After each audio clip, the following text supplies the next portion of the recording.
በዚህ ዘመን የቲክታከሮችን ያህል ሕዝብን የማንቀሳቀስ ኃይል ያለው ፍጡር የለም። ለበጎ ዓላማ ካሰለፍናቸው ቲክታከሮች ተአምር መሥራት እንደሚችሉ በቅርቡ ለተራቡ ወገኖቻችን ያሰባሰቡት መዋጮ ማሳያ ሊሆን ይችላል። በእርግጥ ቲክታከሮች የሚገራቸው ካጡ ከባድ ስህተትም ሊሰሩ ይችላሉ። በእኔ ግምት ቲክታከሮች በቅርቡ ከሠሯቸው ትልቅ ስህተቶች ዋናው ለአንድ አንጋፋ አርቲስት መኪና መሸለማቸው ነው።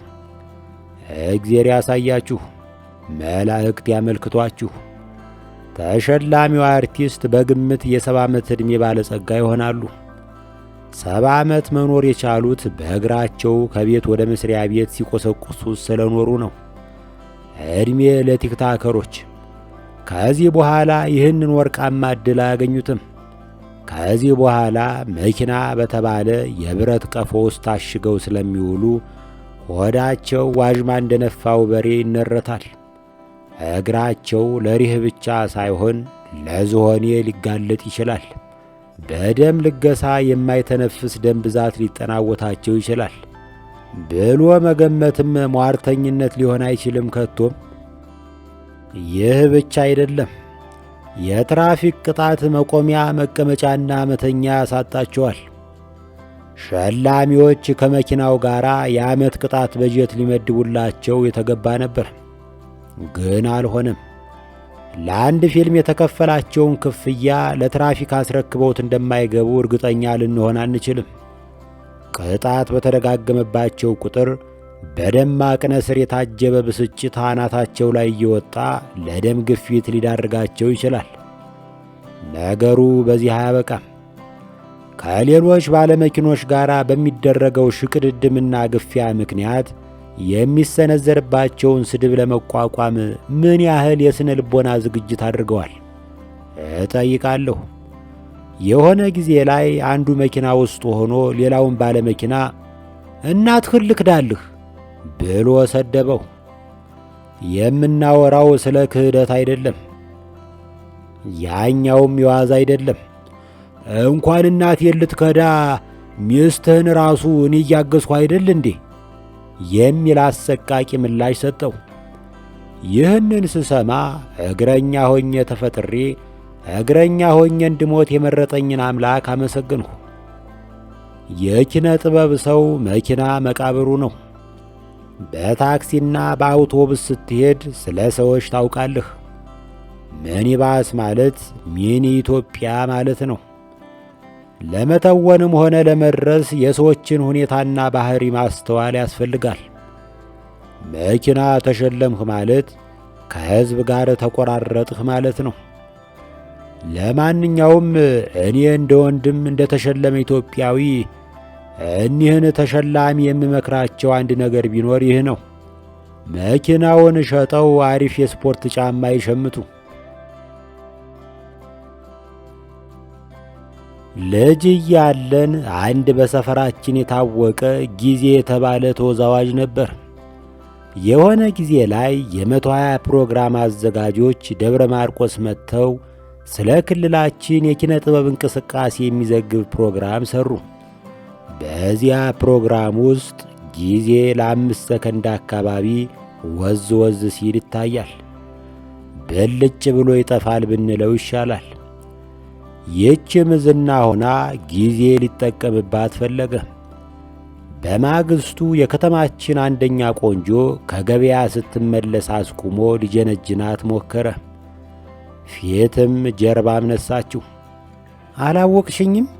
አላወቅሁም አለች ልጅቱ።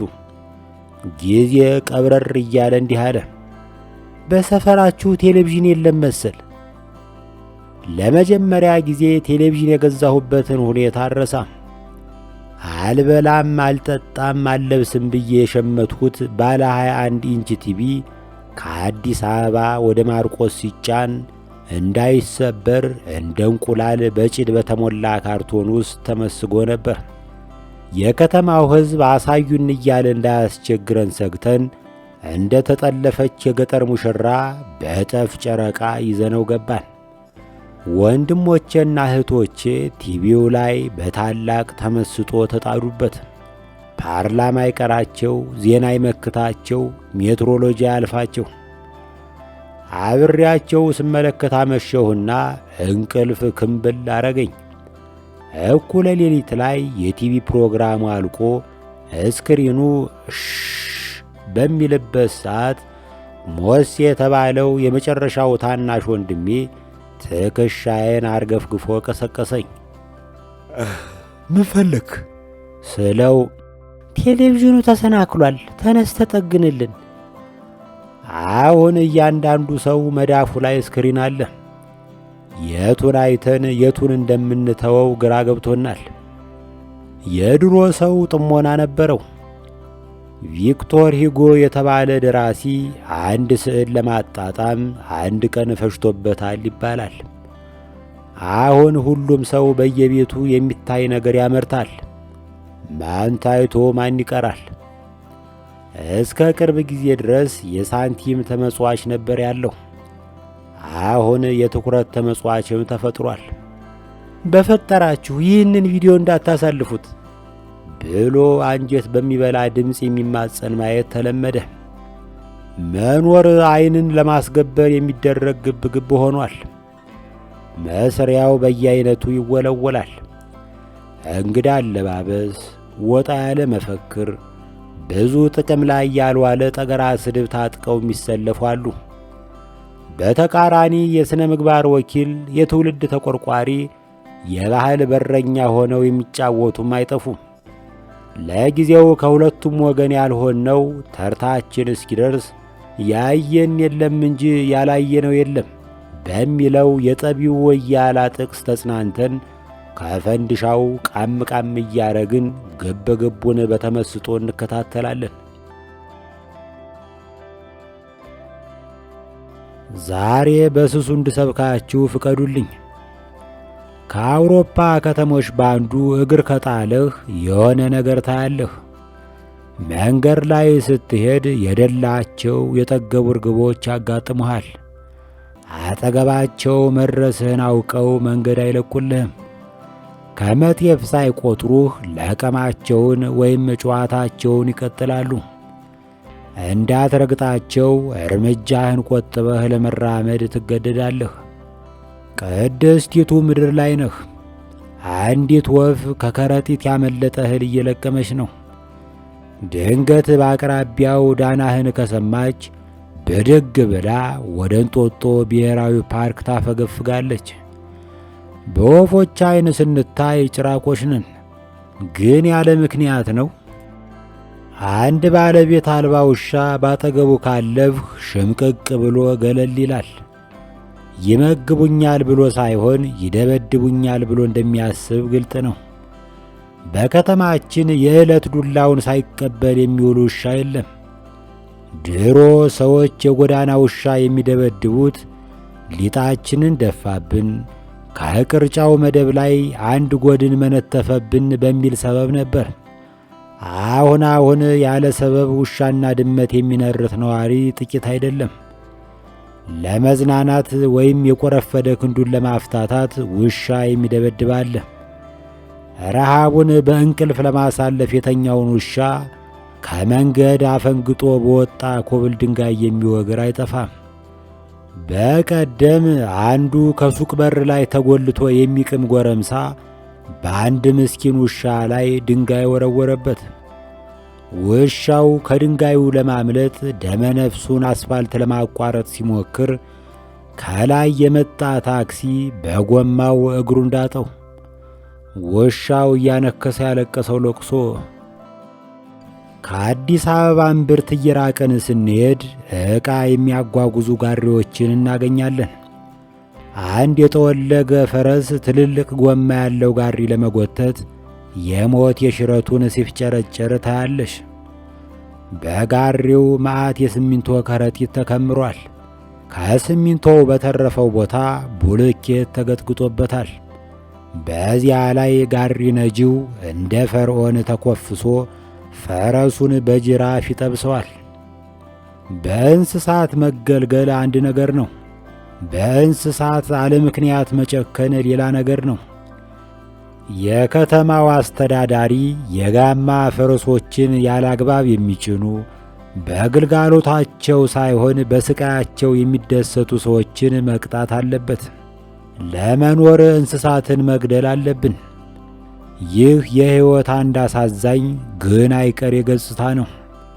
ከዚያ ባሻገር ለእንስሳት ርኅራኄ የማሳየት ዝንባሌም አናጣም።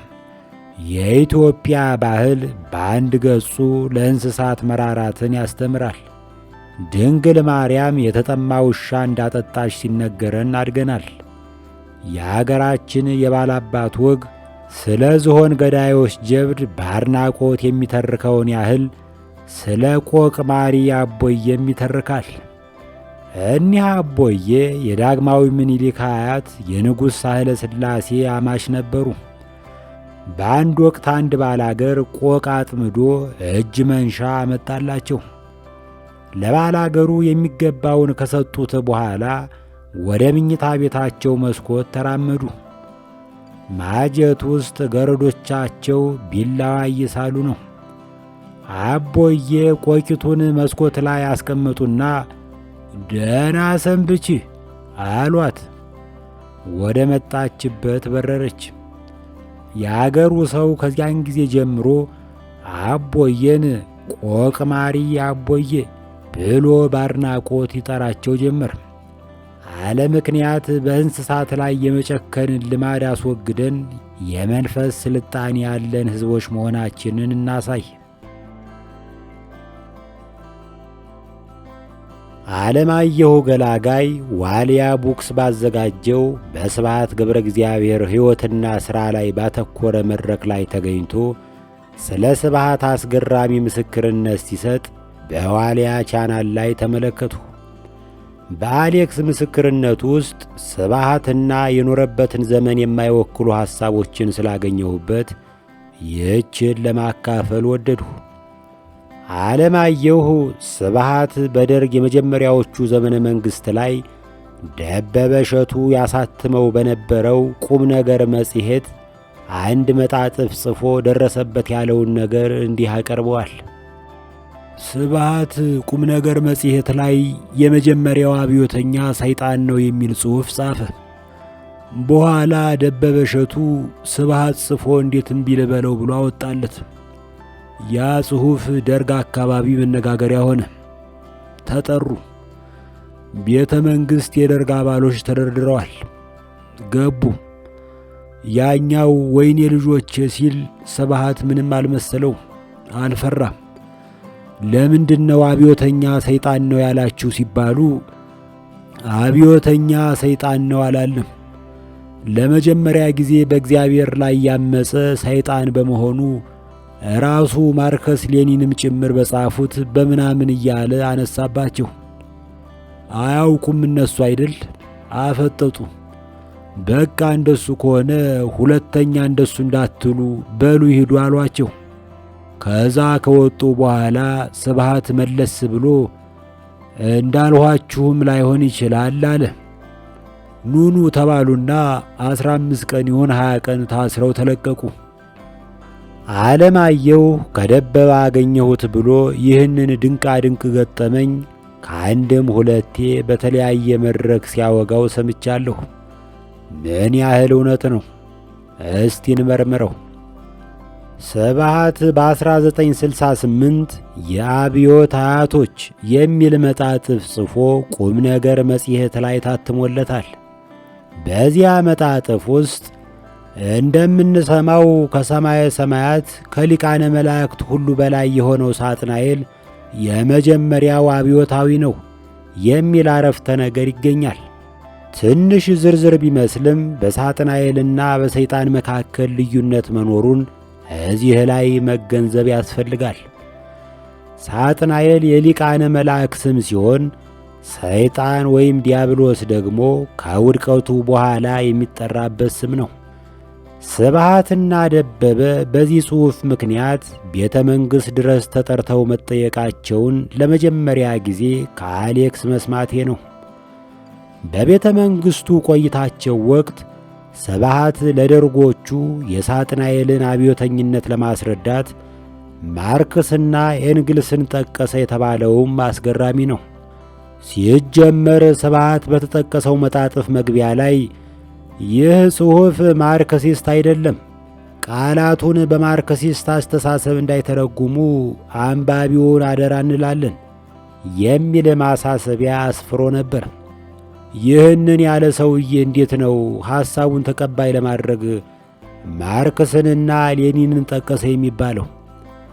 ስብሃት ሳጥናኤል የመጀመሪያው አብዮተኛ ነው የሚለውን ሐሳብ ከራሱ ልቦና ያመነጨውም አልነበረም።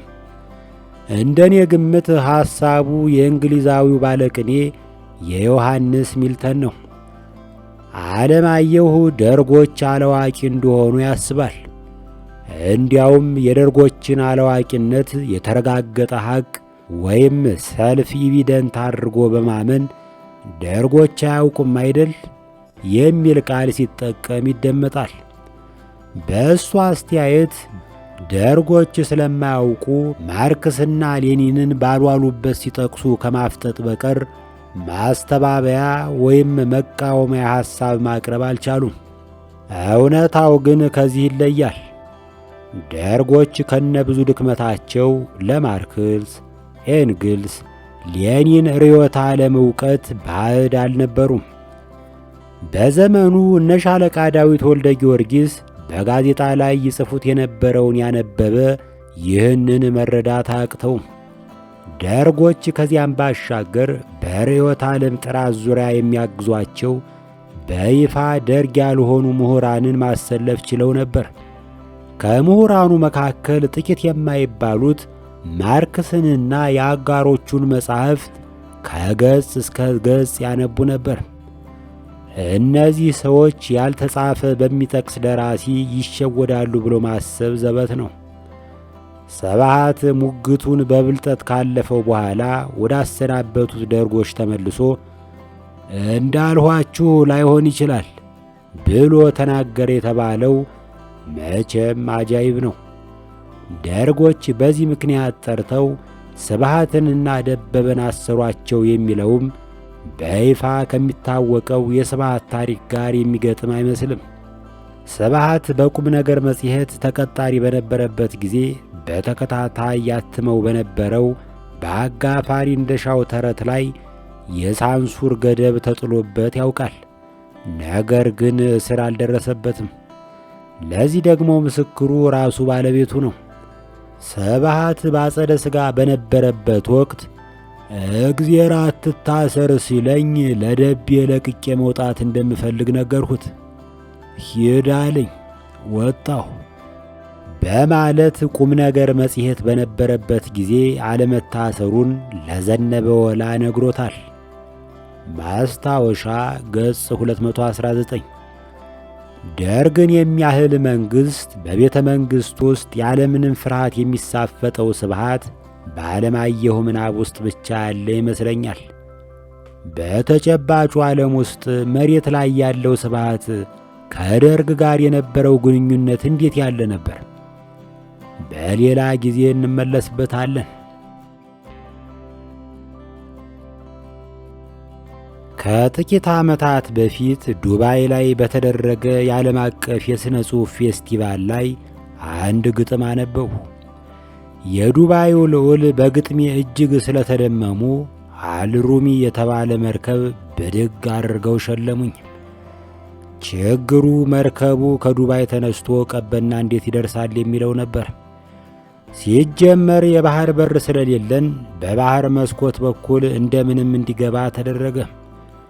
ከዚያ ጣናነሽ በተጓጓዘችበት መኪና ተጭኖ ሲመጣ ከተራራ ጋር ሲጋጭ፣ ከዛፍ ጋር ሲላተም፣ ከመብራት ምሰሶ ጋር ሲኮራኮም፣ በየአቅጣጫው ተሸራርፎ ተቦዳድሶ ቀበና ሲደርስ ባጃጅ ሆኖ ቁጭ አለ። እኔም ባለው መጽናናት ነው ብዬ በማንጎራጎር ውስጡ ገብቼ ፎቶ ተነሳሁ። አሁን ያንን ፎቶ ሰርስረው በማውጣት አጋርተው የመኪና እናዋጣለት የሚሉ ሰዎች ተነስተዋል። ያሳዝናል። እኔ ግን ከርግማን በኋላ 6 እግሩን እንደተነጠቀው አጅሬ በደረቴ ሳባታለሁ እንጂ የመዋጮ መኪና አልቀበልም። በነገራችን ላይ በቀደም አንድ ተዋናይ አምሽቶ ለመግባት ሲሞክር አከራዩ ከምሽቱ 4 ሰዓት በኋላ የግቢ በር አንከፍትም ብለው ሲከለክሉት የሚያሳይ ቪዲዮ ወጥቶ ተናኘ። ቫይራል ሆነ ማለቴ ነው። አዶናይ የተባለው ቸር ቲክታከርም ይህንን ሲያይ ለአርቲስቱ አዋተን ቤት እንግዛለት የሚል ዘመቻ ጀመረ።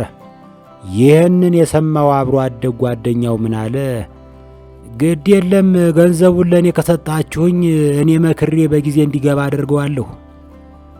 ለማንኛውም ዛሬ ምሽት የተወዳጆቹ ድምፃውያን የሳምቮድና የናቲ ኮንሰርት በሚሊኒየም ይካሄዳል።